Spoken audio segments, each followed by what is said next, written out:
we have exclusive new reporting tonight that the White House asked the FBI to knock down media reports about contacts during the presidential campaign between Donald Trump's associates and Russians known to U.S. intelligence. Pamela Brown and Evan Perez broke this story along with Jim Sciutto, Shimon Prokupecz, and Manu Raju. Pamela and Evan are out front. And Pamela, let me start with you. What are you learning tonight?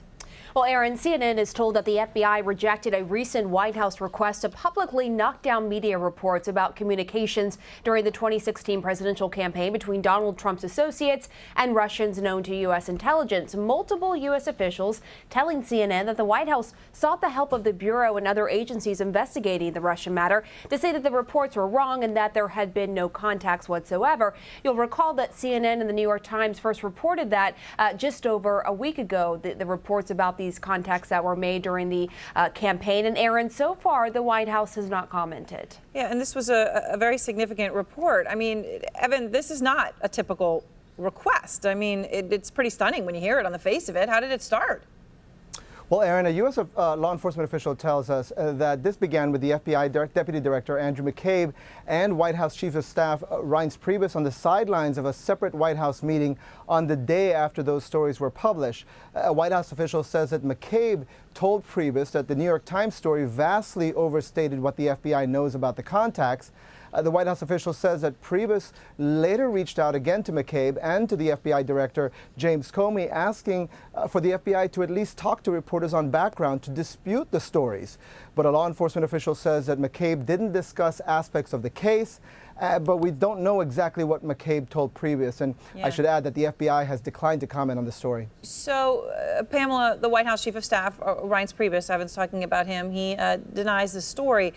This is what he said on Fox News Sunday earlier this week.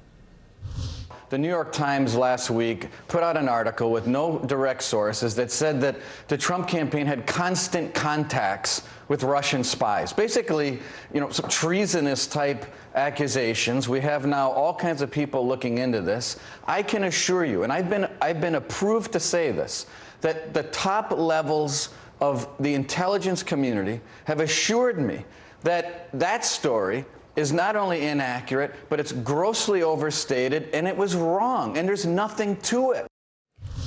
So, Pamela, is the investigation still going on?